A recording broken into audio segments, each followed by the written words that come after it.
Ladies and gentlemen, a big round of applause for Dr. Rahul, sir, please. Thank you.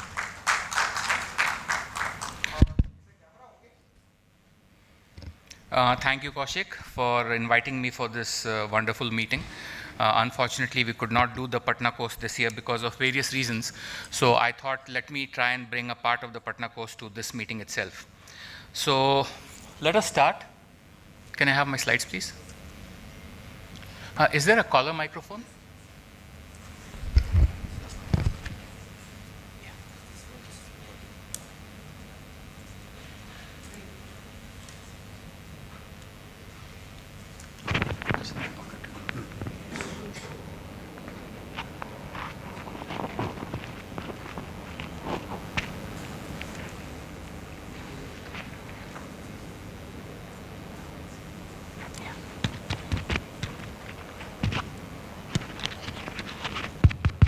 Am I audible? Yeah.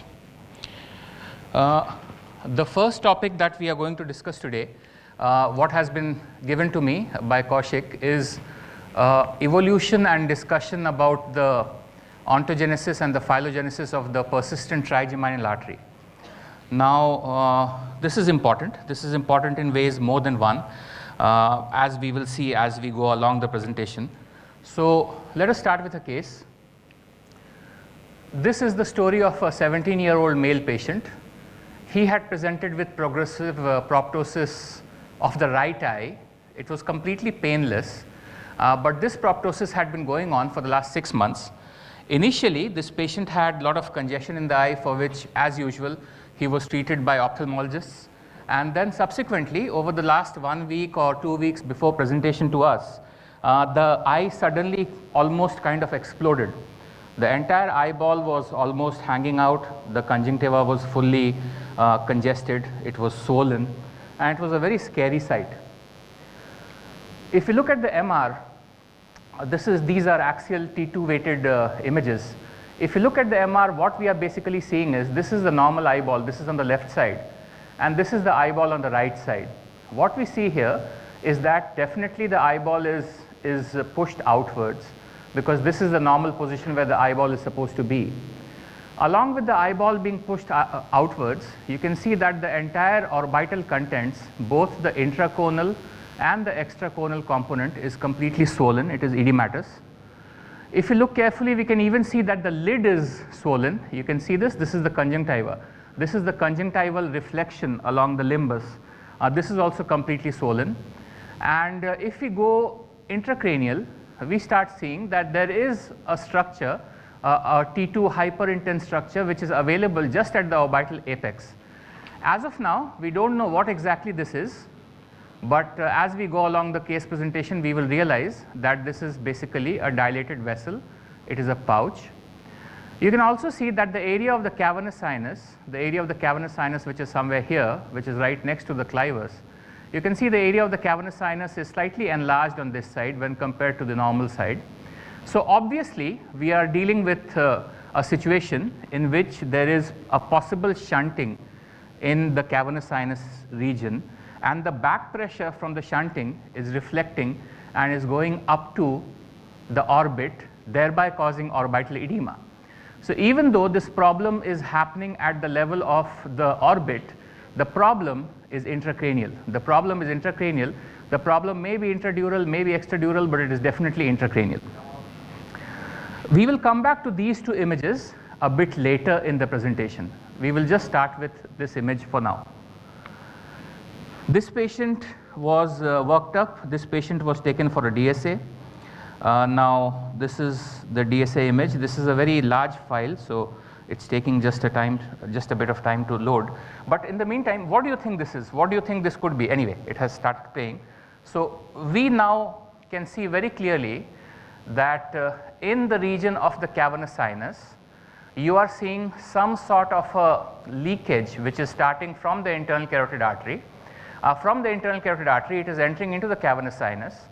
And from the cavernous sinus basically has got drainage in all four directions.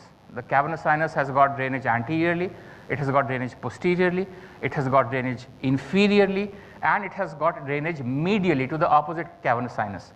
So in this case, if I play the video again,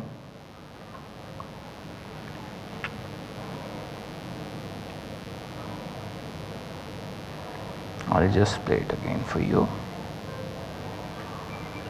If I play the video again, anyway, since it's not playing, there seems to be some problem. Okay. So basically, what we saw in this patient was that there was a vascular connection between the internal carotid artery and the cavernous sinus, and the cavernous sinus was emptying almost exclusively anteriorly. There was no drainage of the cavernous sinus posteriorly, medially, or inferiorly into the pterygoid plexus. So the entire brunt of the shunting was being borne by the orbit, and that is why the patient manifested with orbital manifestations. Now if you look at the vertebral artery injection, AP projection, lateral projection, we find that, let us go back a step. The commonest condition which presents like this is going to be a carotid cavernous fistula. Now the carotid cavernous fistula is a communication between the branches of the internal carotid artery, the small branches like the ILT or the MHT, or it is a tear in the wall of the internal carotid artery, in which case it's a direct carotid cavernous fistula. So when we do the vertebral injection, in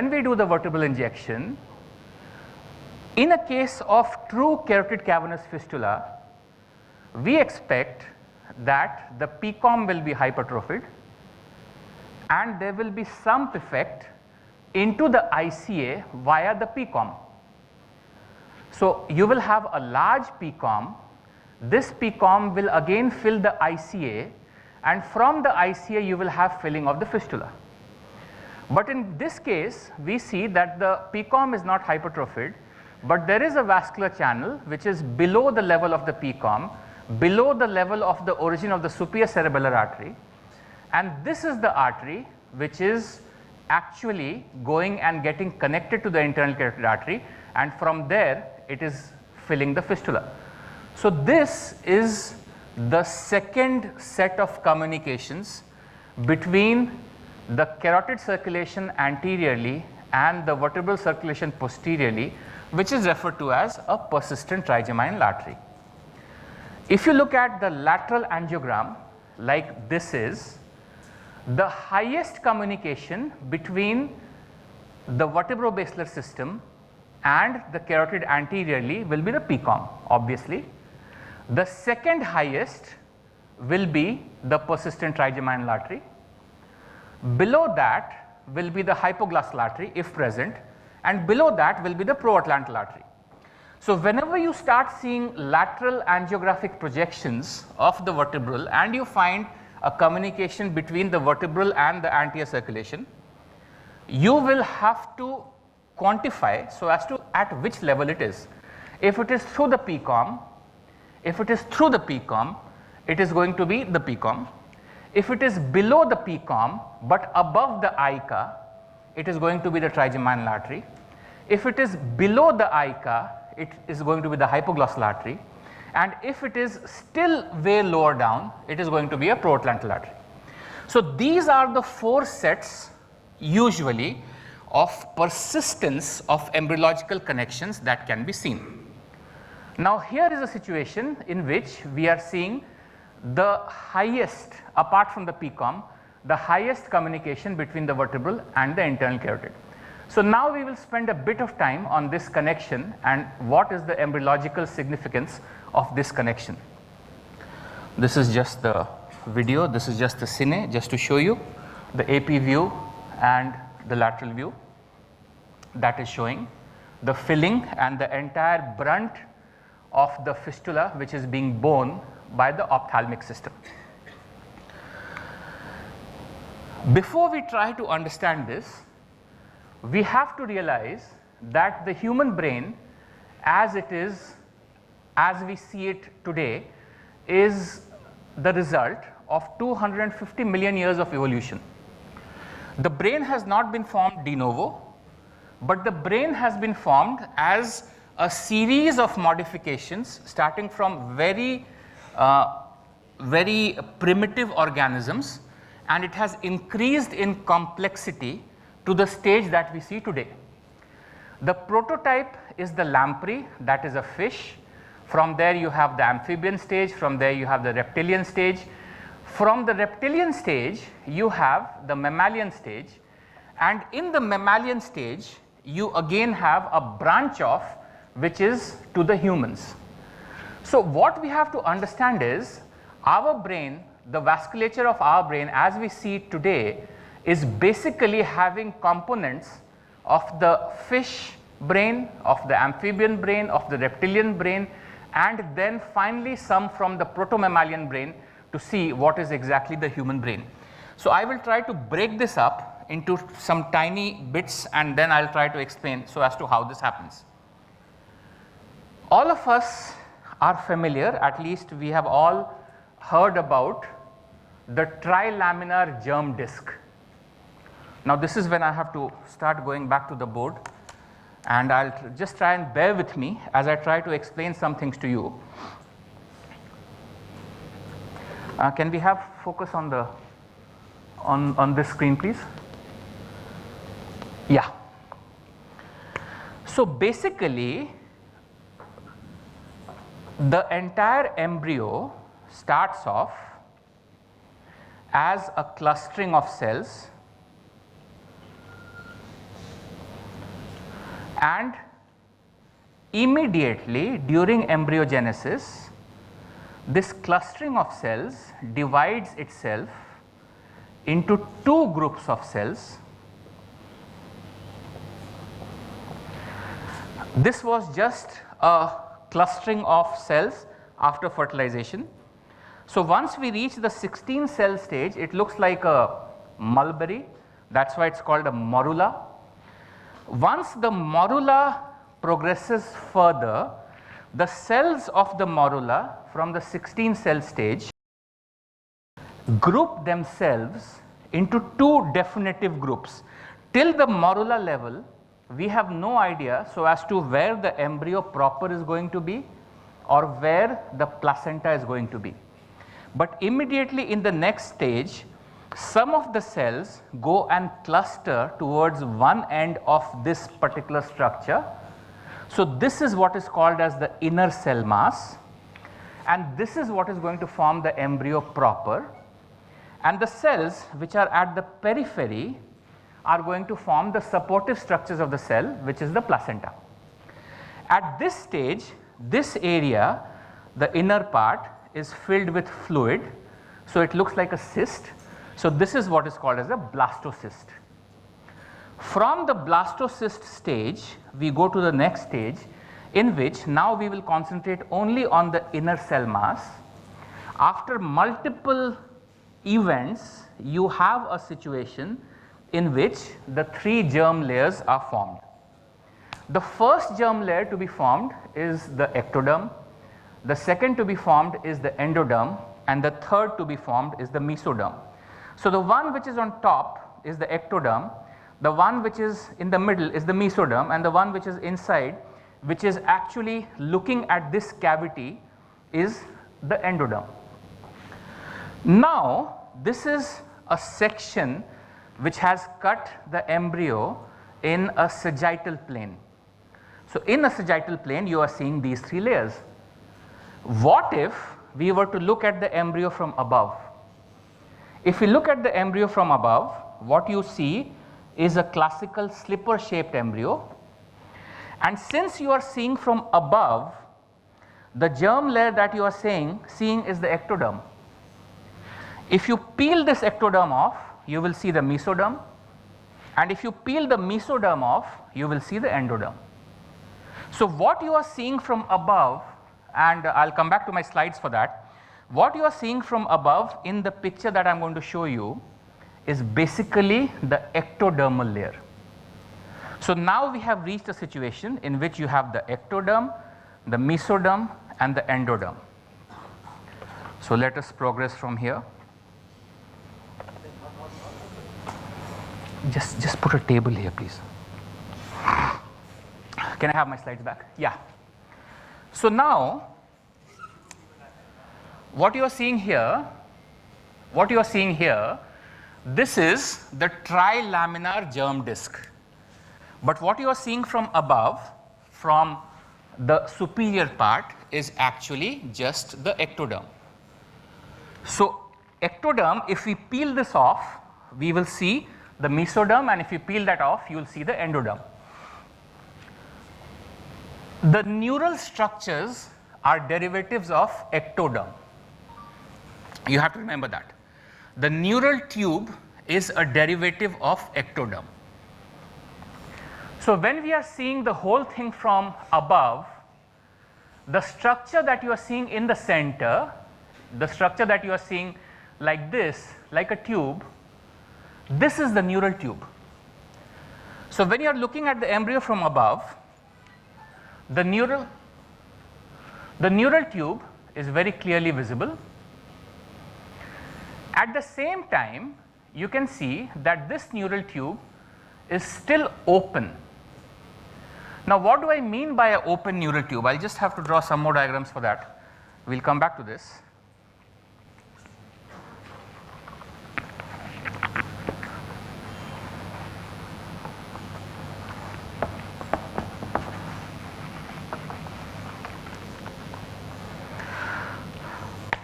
So we had the slipper shaped embryo.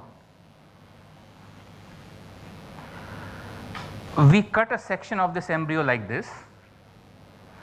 So we see the ectoderm, the mesoderm, and the endoderm.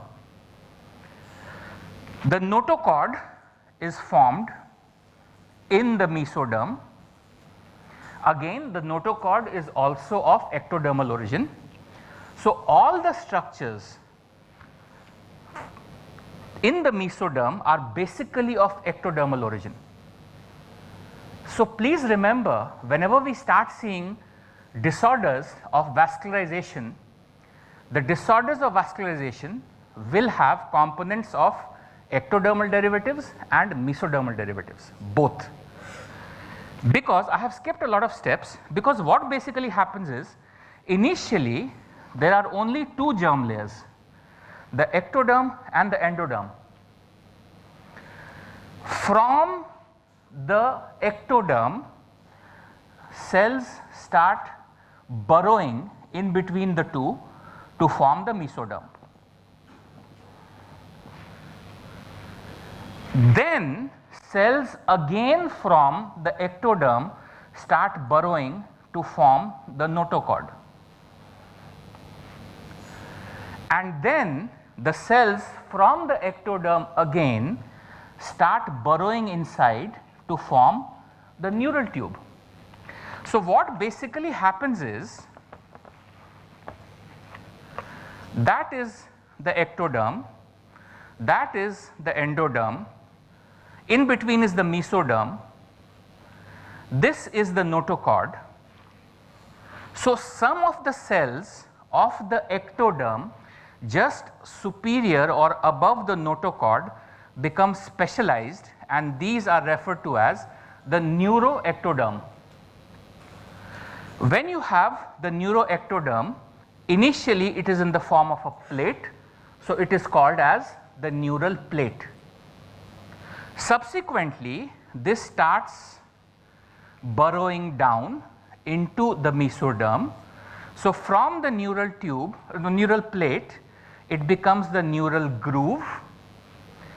Then subsequently, the lips of the groove start coming together and the tube becomes more and more prominent. At this stage again it is a prominent neural groove, and in the next stage the two ends become so close that they start fusing together. So this is the definitive neural tube. Now this definitive neural tube is basically a plate which has been curved, and then when it fuses on the top, it becomes a tube. So you just take a piece of paper, roll it, so the tops will fuse and you have a tube. Now the fusion on the top, this is a sagittal section through the embryo. Now again, if we start looking at the embryo from above, we will find that initially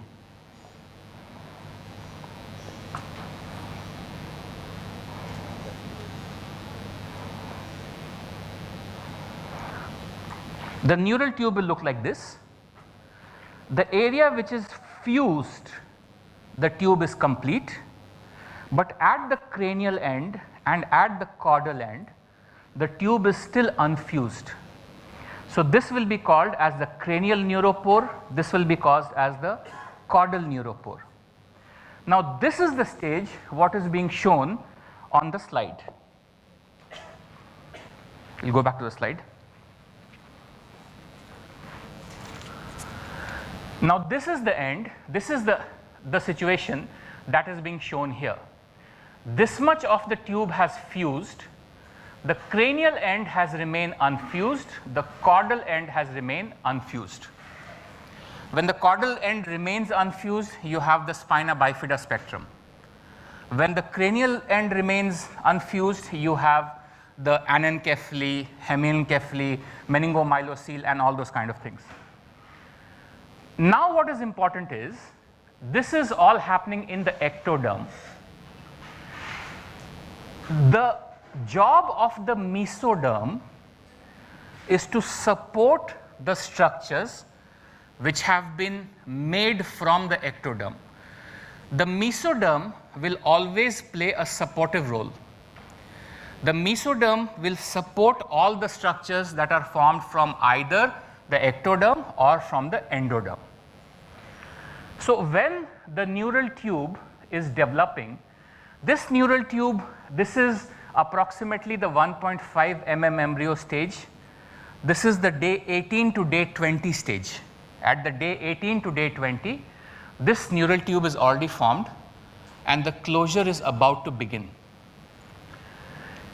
Obviously, when a structure is developing, that structure will need blood supply. So now the mesoderm, which is just under, you have the ectoderm on top and you have the mesoderm in between. The neural tube is in the ectoderm. The mesoderm, which is just below the ectoderm, the areas all around the neural tube start getting specialized and angiogenesis starts. So the area of the mesoderm, which is all around the cranial end of the neural tube. Remember, the angiogenesis starts at the cranial end first. The caudal angiogenesis is different, we will come to that. But the cranial angiogenesis will start at the cranial most end of the embryo.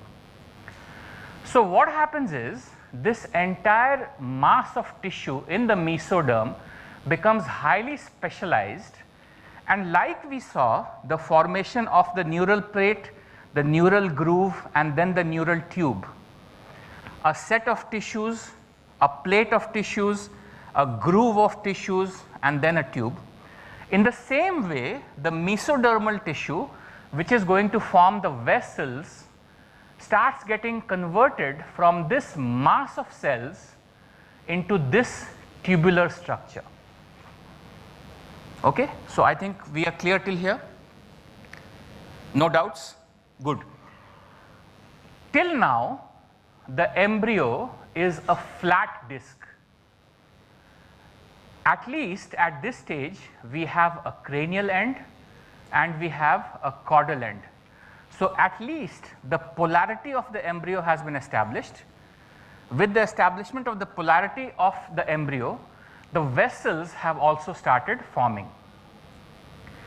Now, what starts happening is, the embryo starts bending, because the space which is available to it inside the blastocyst cavity is a small space, and the growth of the neural tube is so fast that it grows and it pushes the cranial end down.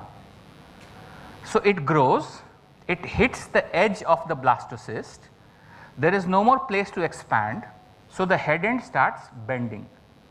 This is one hypothesis. The other hypothesis is that because the gut is developing, the gut development is slower, the brain development is faster. So there is, but all said and done, the embryo folds.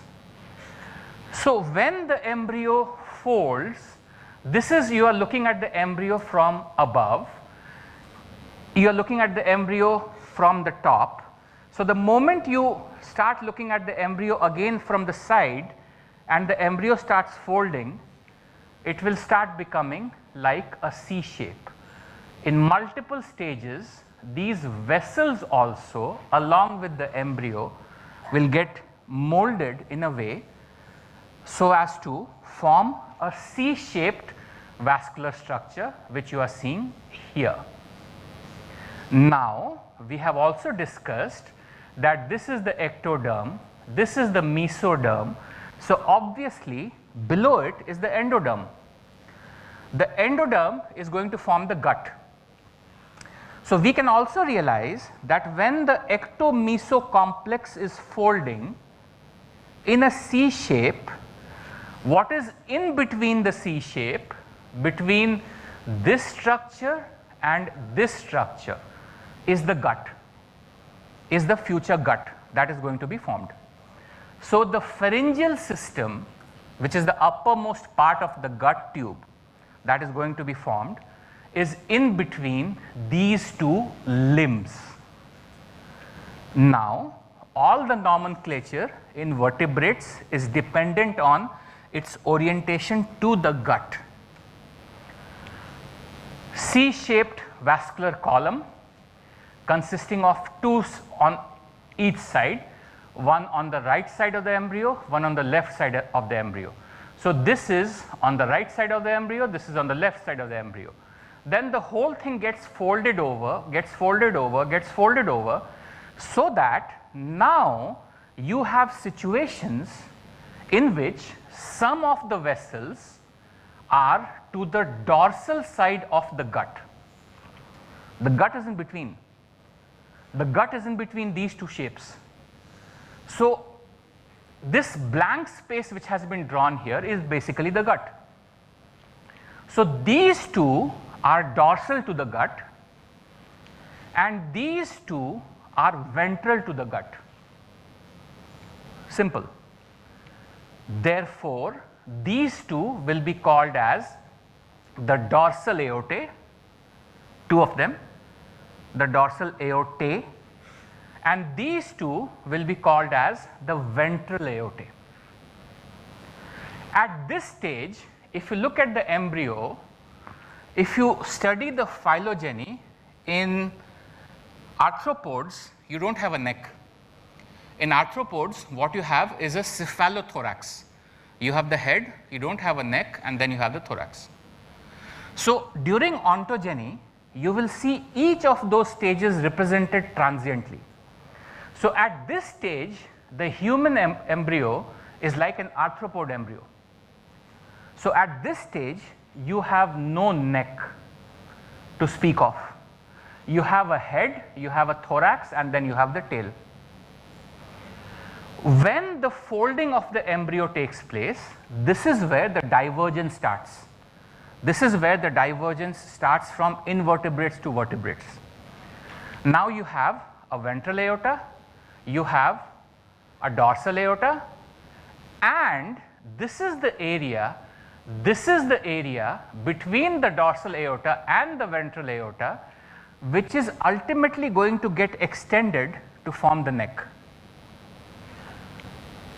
Dorsal aorta, ventral aorta, head is somewhere here, thorax is somewhere here. So obviously this is the interface between the head and the thorax. So this area is going to get elongated, and when this gets elongated, it's going to pull. My pointer refuses to work, yeah. If this is the area that is going to get elongated, it's going to pull the arch along with itself, the aorta along with itself. Now, we have spoken about these two being the dorsal aorta, these two being the ventral aorta. This is the area where the neck is going to develop. So this area becomes elongated, So this area which was initially having a communication only at one level between the dorsal and the ventral aorta, now that it becomes longer, this one communication is not going to suffice. Got it? Okay, we'll draw this again. This concept is important for you to understand.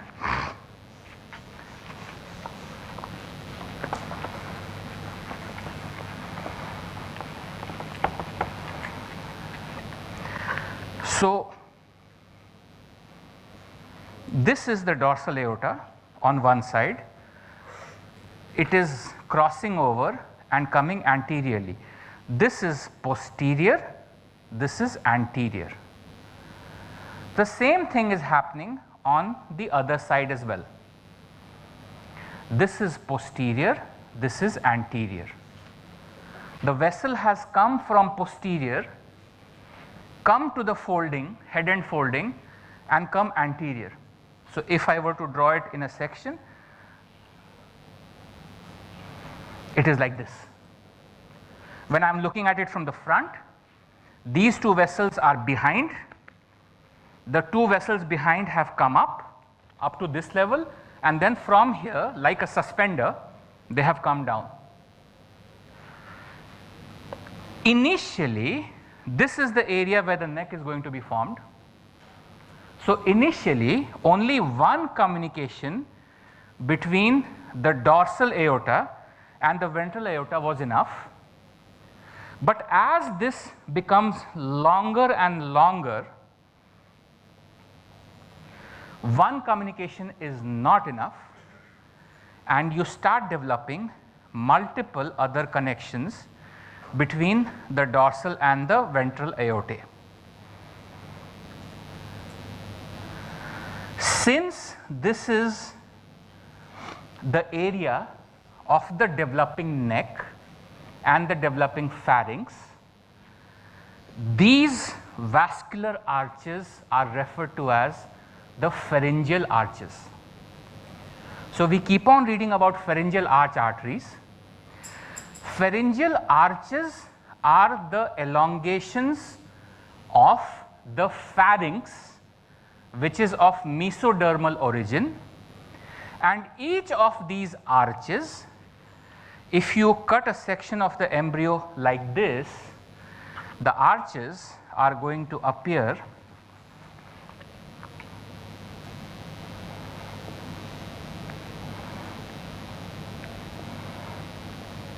I have cut a section of the embryo in the cornal plane.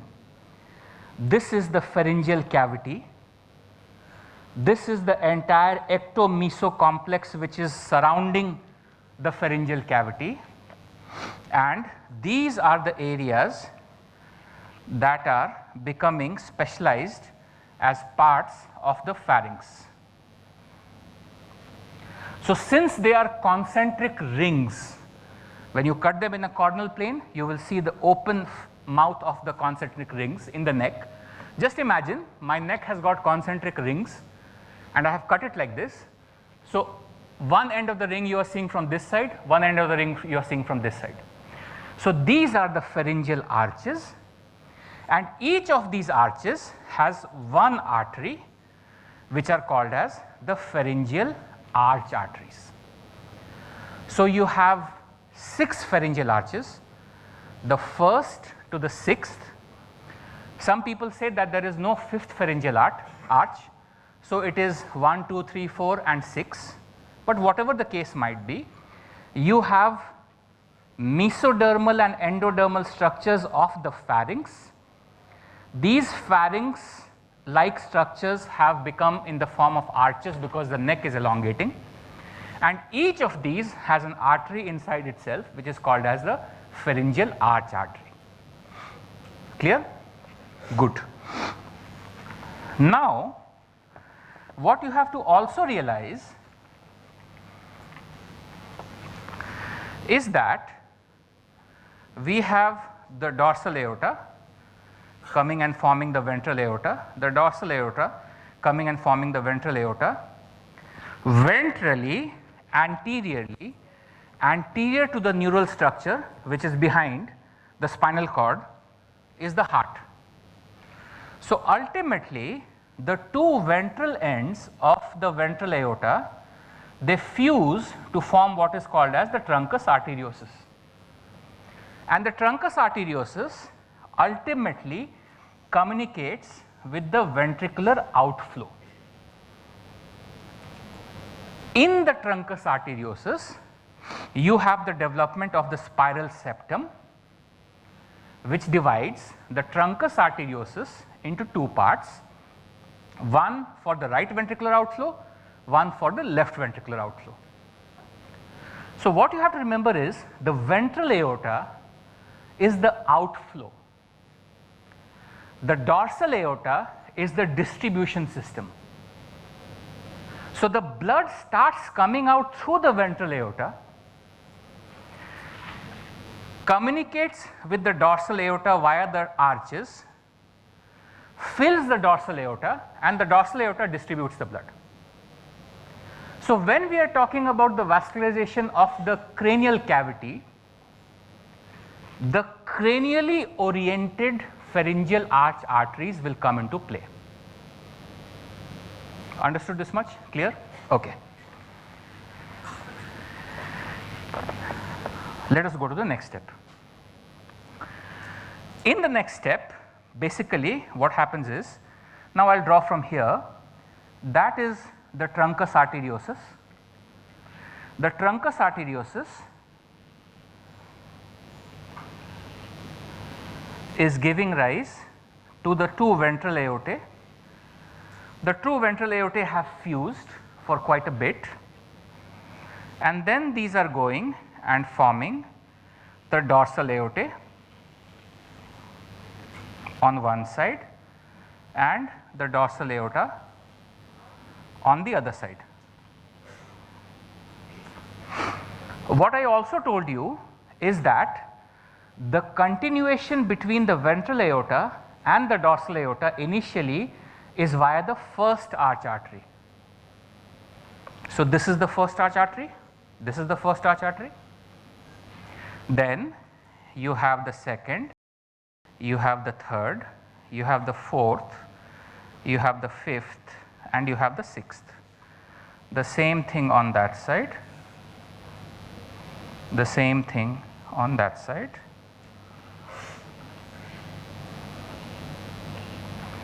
And we will rub these out.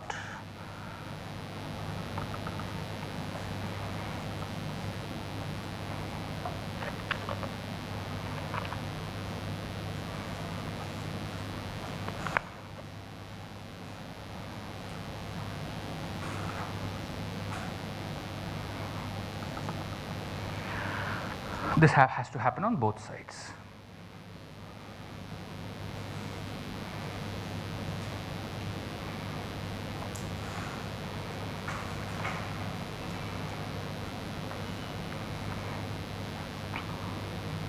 Fine. So now, the black one? Ah, okay, sure. Okay.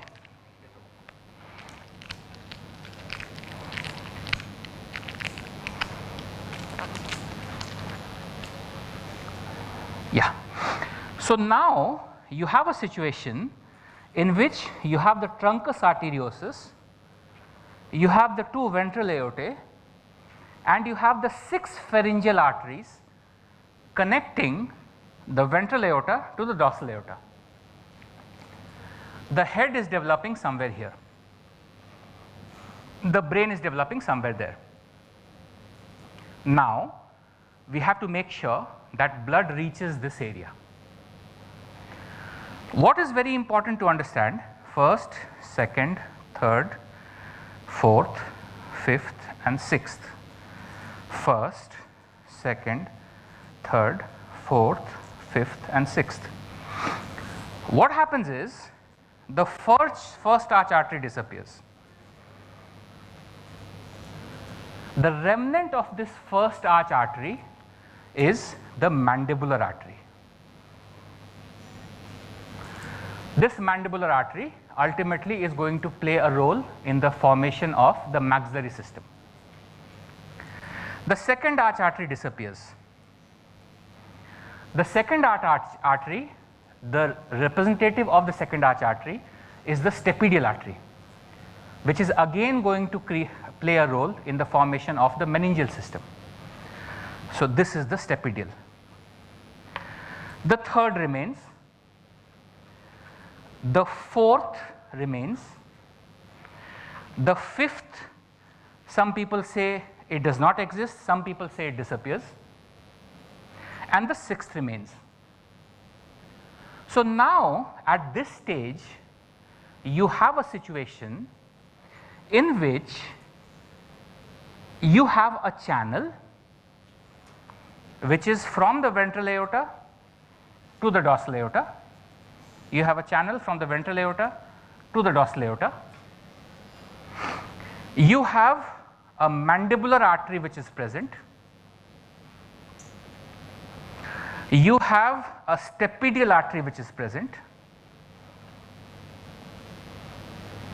And the rest of it above the third arch is gone. Right?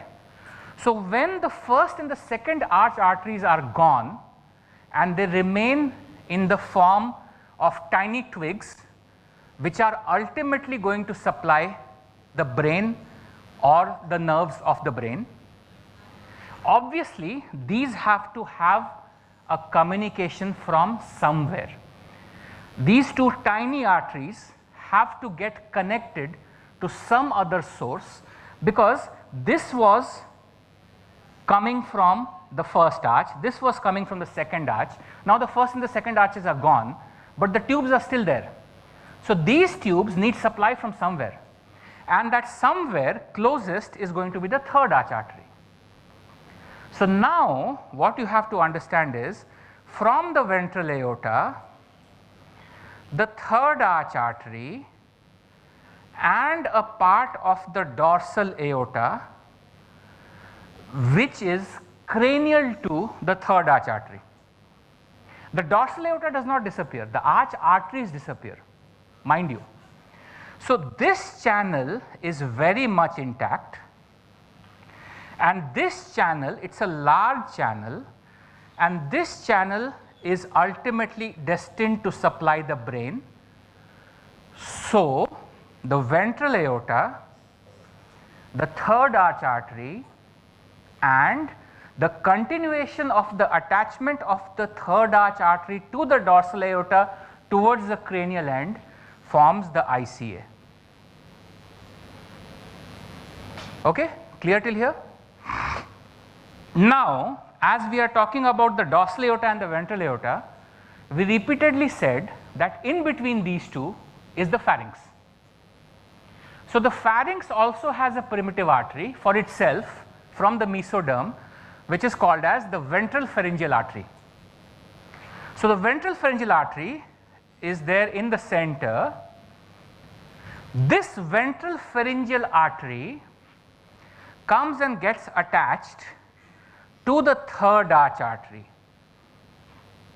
The third arch artery, which in its distality was going to form the ICA, in its midpoint it annexes the ventral pharyngeal artery, and this ventral pharyngeal artery ultimately annexes the mandibular artery and the stapedial artery.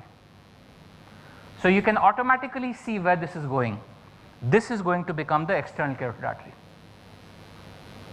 So again, to recapitulate, if you have not understood, please stop me, I will repeat the whole thing again, because all the further discussion is based on this. You have the ventral aorta, you have the heart, the blood is pumping out from the heart, the blood is coming into the truncus arteriosus. The truncus arteriosus is basically the remnant of the ventral aorta. So the blood from the truncus arteriosus ventral aorta complex goes into the third arch artery. From the third arch artery, it enters into the dorsal aorta.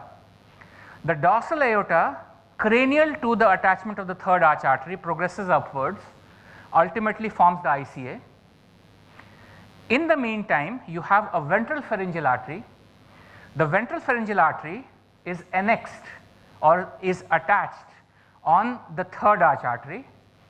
This ventral pharyngeal artery itself annexes the mandibular artery, which is the remnant of the first arch.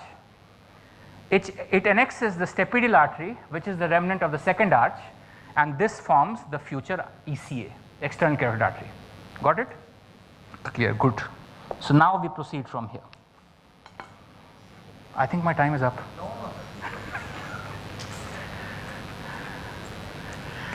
Okay. So now we have a situation in which whatever I have shown on the board is summarized here. You have the heart, you have the truncus arteriosus, you have the ventral aorta, you have the dorsal aorta, and from the dorsal aorta you can see there is a development of the internal carotid artery. Now all this is for the supply of the intracranial compartment, but the neural tube is intracranial and the caudal end of the neural tube is extracranial, that is the brainstem and the spinal cord. So how does that supply happen? For that supply to happen, we have to bring up something called as the longitudinal neural artery. So remember, these processes are not successive, these processes are simultaneous. For ease of understanding, we are drawing one part here, one part there, but everything is happening at the same time. So till now, we have discussed how exactly the vasculature of the intracranial compartment happens. Now we'll have to spend some time and we'll have to also understand how the vasculature of the neural tube of the central nervous system in the extracranial compartment happens. That means in the lower part of the brainstem as well as in the spinal cord. So let us talk about that. Basically, we have to talk about the genesis of the longitudinal neural artery. So what exactly is that?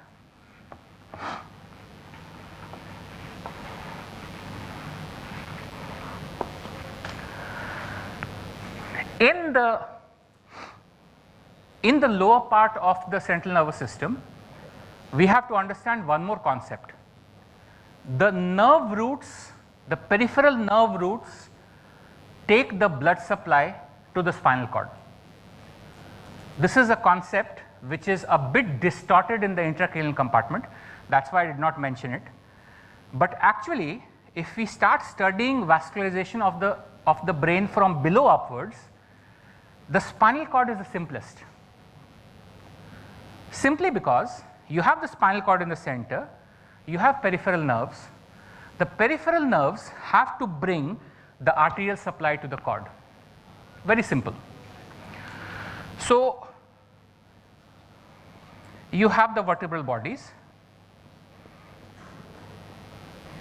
You have the vertebral bodies.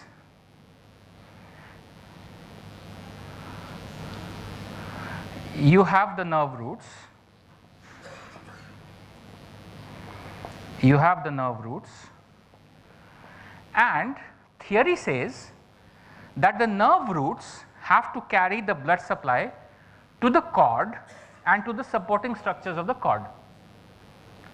So now what I will do is, I will cut a section of the vertebral bodies in the center, I will divide the vertebral bodies into two sides and then show you how exactly that happens. So this is a vertebral body of one side, this is the vertebral body of the other side.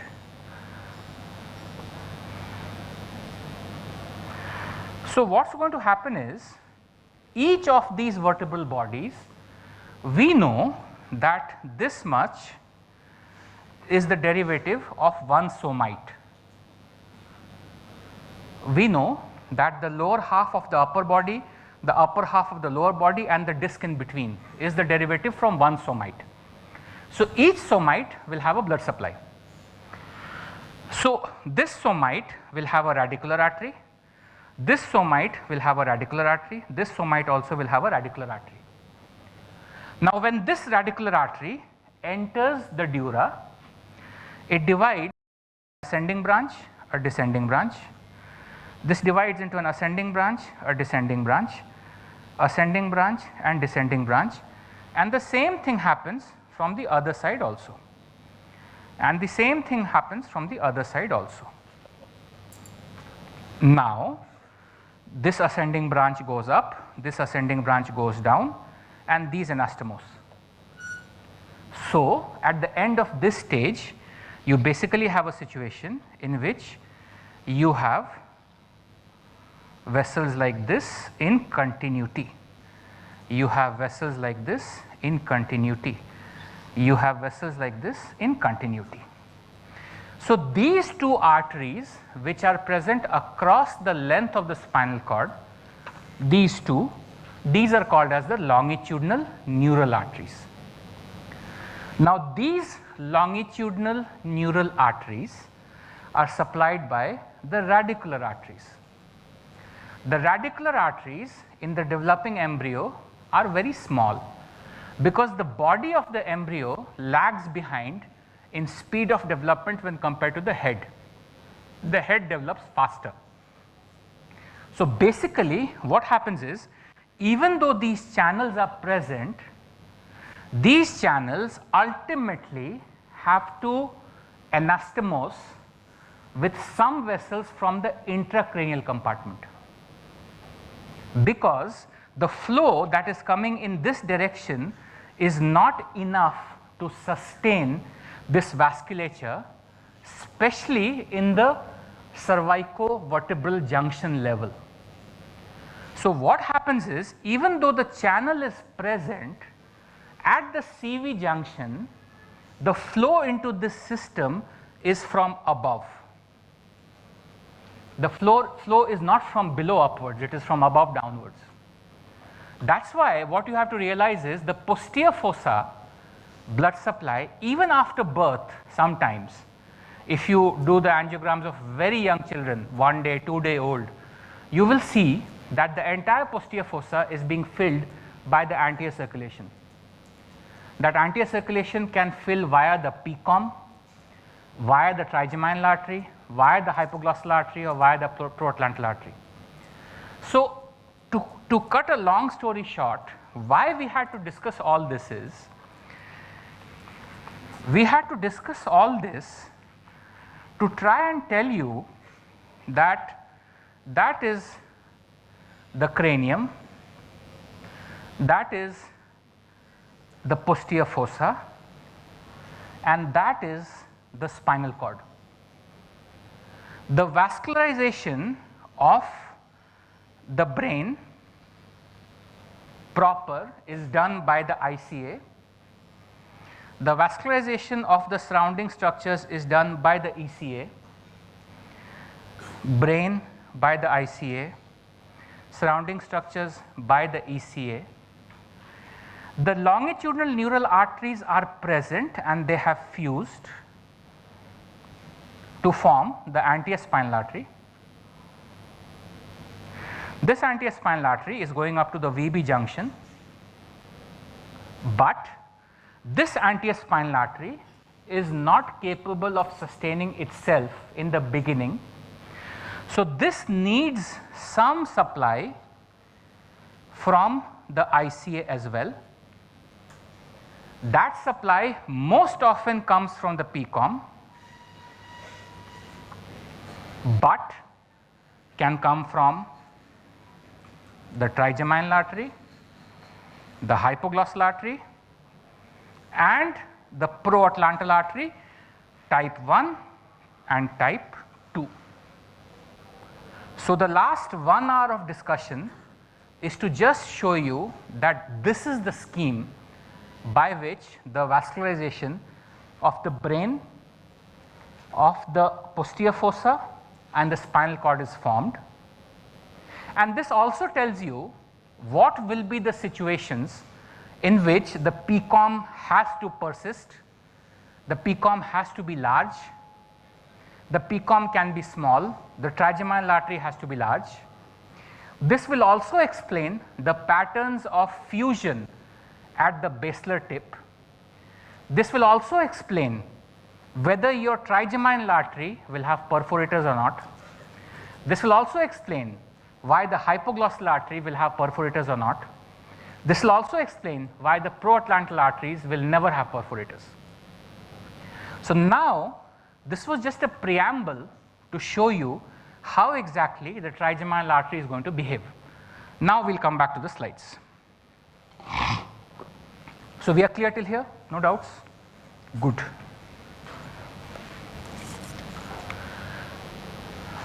So now we have a situation in which the neural tube has differentiated itself into its various parts. You have the telencephalic vesicle, which is the forerunner of the forebrain, the telencephalon. You have the two optic placodes that are originating, which are going to form the optic nerves from the telencephalic vesicle. You have the diencephalic vesicle, which is going to form the thalamus and the hypothalamus. You have the mesencephalic vesicle, which is going to form the midbrain.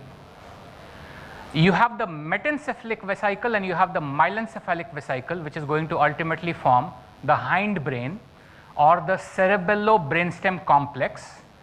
And then finally, you have the caudal-most point, which is going to form the spinal cord. If we superimpose our vascular drawing on top of this, there is some reason why the red color is not projecting very well, but I'll try to show you. Can you understand what this diagram is showing? Again, I'll start from the beginning. The ventral aorta, the dorsal aorta. This is the dorsal aorta cranial to the third arch artery. So therefore, from here onwards, what you are seeing is basically the ICA. All these three branches belong to the ICA. Anastomosis between the ventral aorta and the dorsal aorta at the level of the metencephalon, that is going to be the trigeminal artery. Anastomosis between the ventral aorta and the dorsal aorta at the level of the myelencephalon, which is going to be the hypoglossal artery. Possible anastomosis between the ventral aorta and the dorsal aorta at the level of the spinal cord, which is going to be the proatlantal artery type 1 if it is through the first space and type 2 if it is through the second space.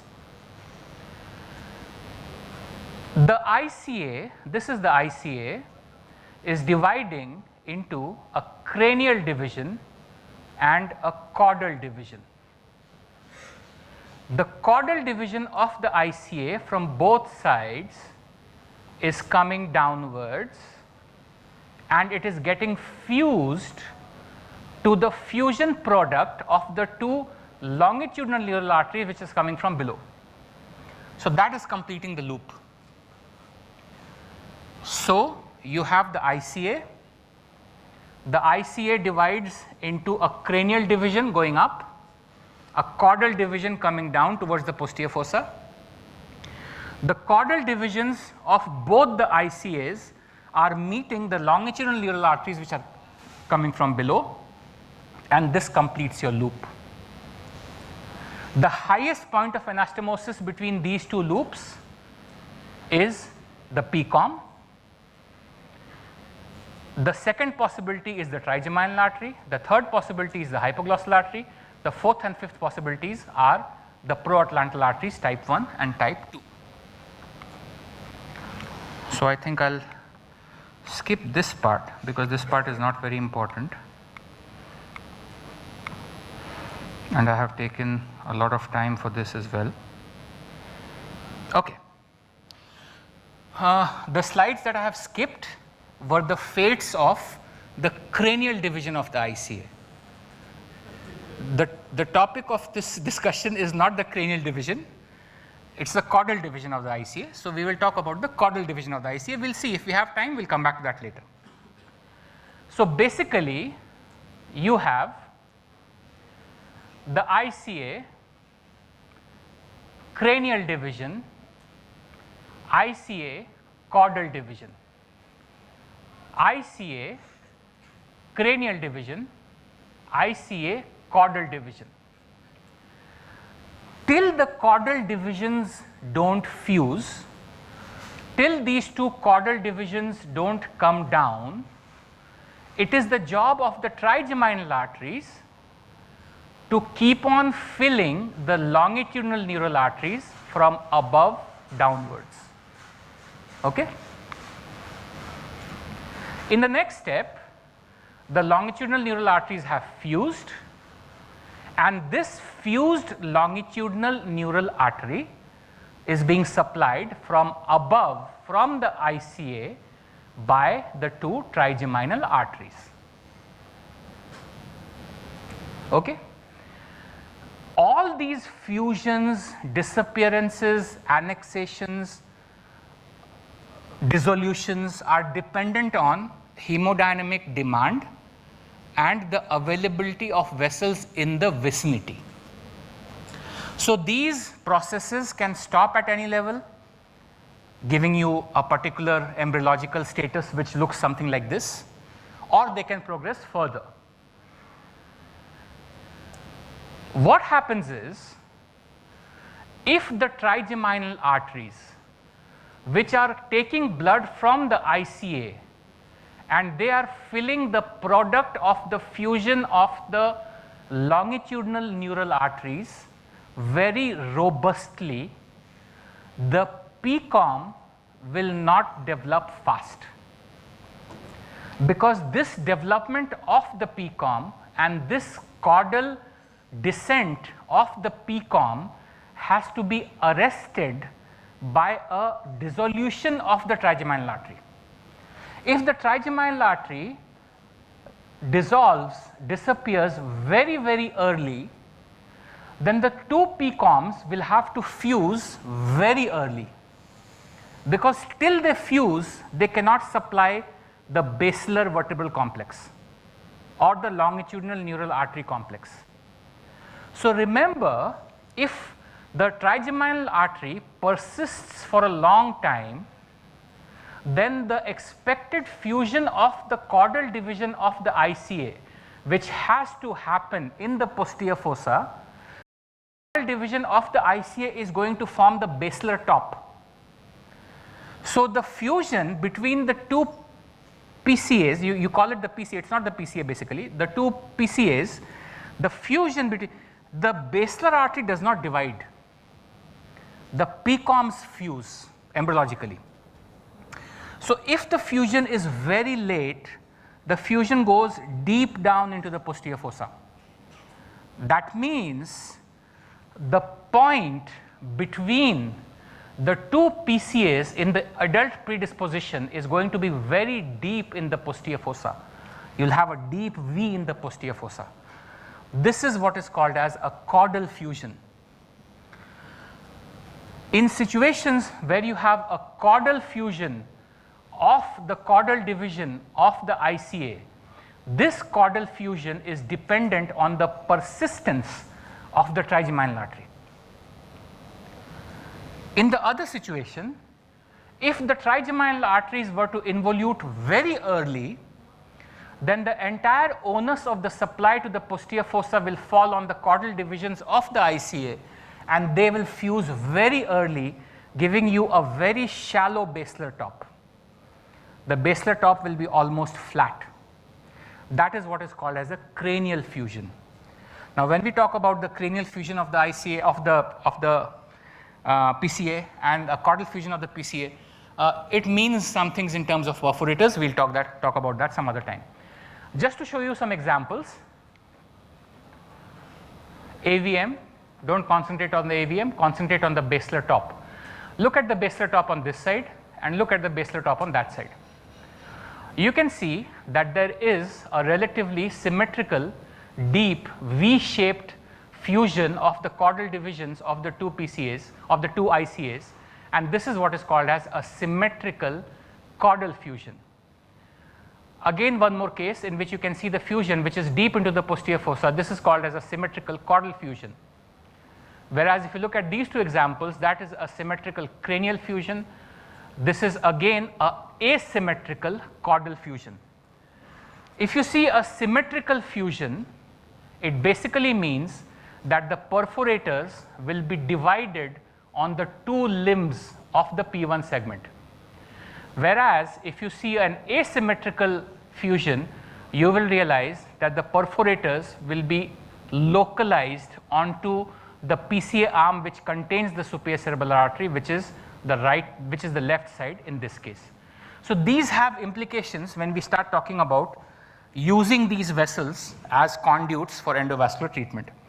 Now coming back to the trigeminal arteries. Two different patients. I think this screen does not like the red color, because wherever there is red, it is making it broken. See, now it's full. See that? Now it's broken. But anyway, you see us when we talk about trigeminal arteries. I'll show it from here so it will be easy. No, it's not big. Okay. When we talk about trigeminal arteries, we have established that the trigeminal artery is basically a communication between the ICA and the vertebrobasilar system. We have also established that the basilar artery up to the level of the ICA, somewhere here, up to the level of the ICA is the derivative of the longitudinal neural artery, whereas above the level of the ICA is a derivative of the caudal fusion of the ICA. So the upper part of the basilar artery is derived from the ICA. The lower part of the basilar artery below the ICA is derived from the longitudinal neural arteries. This trigeminal artery therefore can have a connection between the two at any level, usually above the ICA. Usually. What we have to understand is the hypoglossal artery, the trigeminal artery is just an anastomotic channel. If the basilar artery is fully developed, we'll go back to the slide in which we saw. If the basilar artery is fully developed, like in this case, when you have a persistent trigeminal artery, the persistent trigeminal artery can end in the ICA. The persistent trigeminal artery can end in the superior cerebellar artery. The persistent trigeminal artery can end below the superior cerebellar artery, but the part of the basilar artery below that can be hypoplastic. So whenever you have these three situations in which the basilar artery in its entirety is not formed completely, the trigeminal artery will act as a conduit to fill the perforators of that area. Because after all, during embryogenesis, the most prominent channel that is available in the region is the one that will annex the perforators. So if you have a fully formed basilar artery like this, here you have an asymmetrical caudal fusion, that's not of much concern. But when you have a fully formed basilar artery, the chances that there will be perforators on the trigeminal artery are next to nil. You can never be 100% sure. In neurointervention, nothing is 100%. But 99% is good enough, it works for me. Whereas, if you have a situation in which the trigeminal artery is ending in the superior cerebellar artery, or the trigeminal artery is ending in the ICA, or the trigeminal artery is ending somewhere between the superior cerebellar and the ICA, but the lower part of the basilar is not well formed. In that case, the trigeminal artery will have perforators. So now looking at this case example, what can we infer?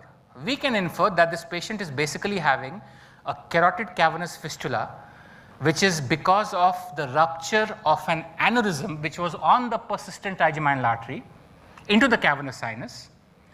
In this case, we have a near total complete development of the basilar artery, indicating that the chance of perforators being on this vessel are very low, and therefore the treatment that we decided for this patient will be a parent artery occlusion.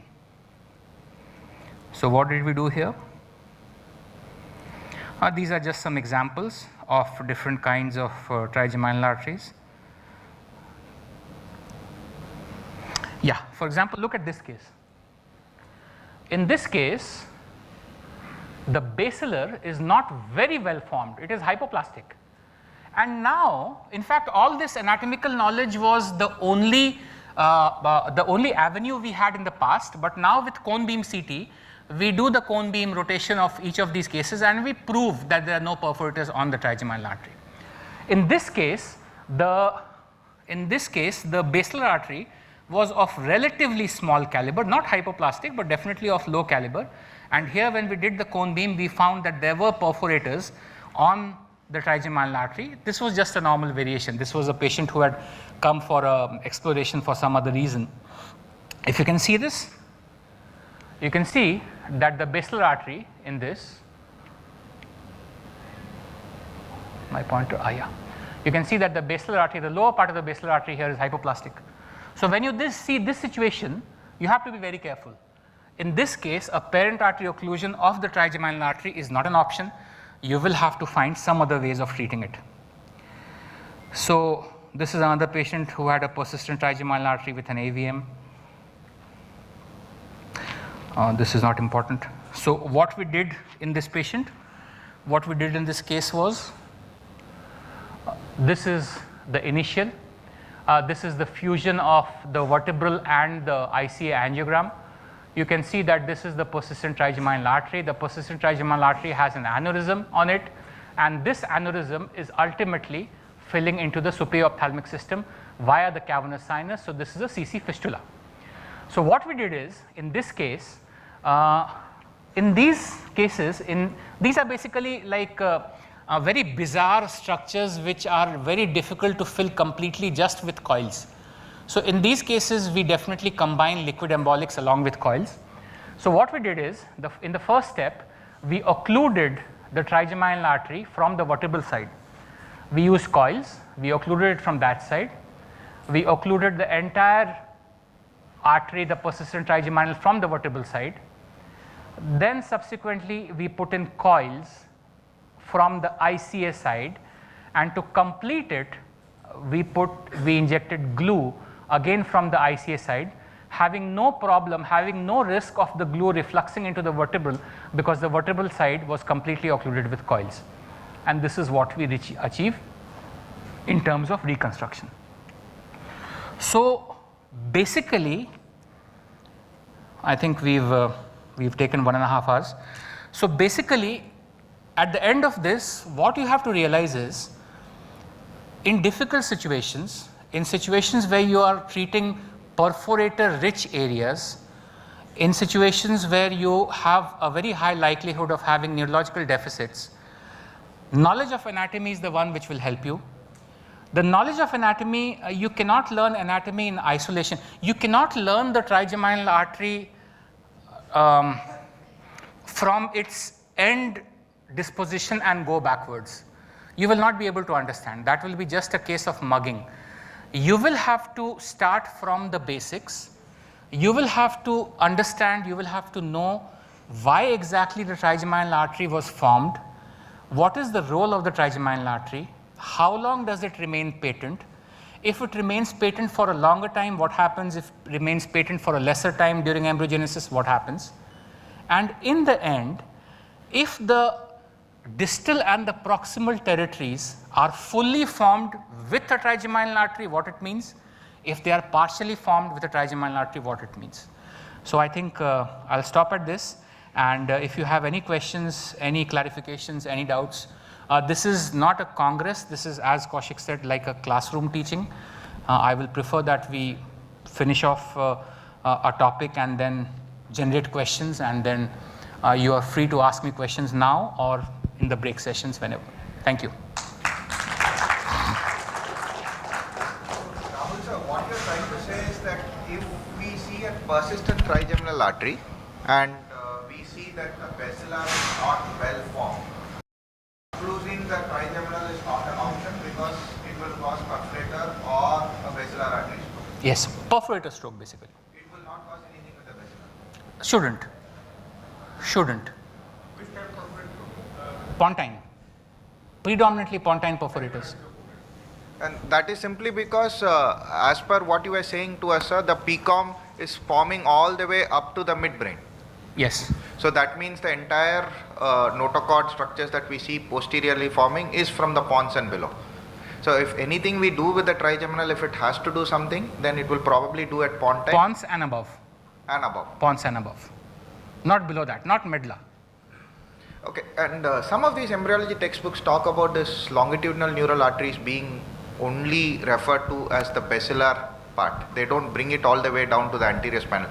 It is an anterior spinal artery. In fact, the anterior spinal artery is the longitudinal artery, because as I showed you, the genesis is by the radicular branches having the ascending and the descending divisions. So the radicular branches are not seen in the head and neck.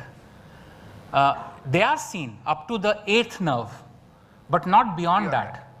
So basically, the anterior spinal artery, when we talk about the anterior, like we spoke in the last Patna course, when we talk about the anterior spinal artery is the longitudinal neural artery. And since you have two, you can sometimes have two anterior spinal arteries. Sometimes you can have unfused, partially and fused at the bottom. I understand what you said. Yeah. Any other questions? Yeah. So good morning, sir. Like you said, you occluded the persistent trigeminal artery from the vertebral side, and you occluded from the IC as well, and you injected glue. So we had any thoughts of getting reflux into the ICA rather than vertebral? So whenever you inject liquid embolics, you have to be very clear at which stage of embolization you are going to inject. Typically, in this case, or whenever we inject liquid embolics into fistulas, we inject when the flow is still good. You cannot pack the entire system with coils and the flow is stopping and then inject glue, then it will reflux. But you put a coil, just a single coil, for making a scaffold so that the glue does not fly off, and then use the flow for the percolation of the glue. I'll show you that video. I have that glue injection video, I'll show you. If you could show us, it will be good. If you could show us, it will be good. Okay. Let me just, give me a moment. Let me just find it. What is important is you have to use the flow.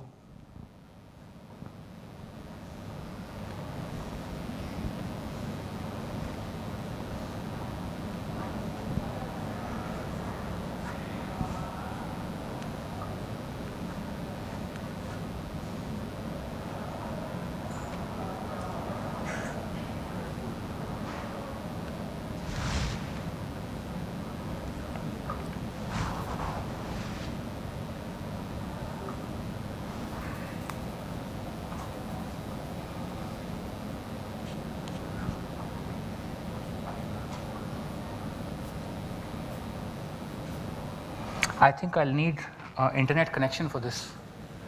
I'll need internet connection. Maybe next talk. Next talk. Just remind me, in the next talk I'll show this to you. Thank you, sir.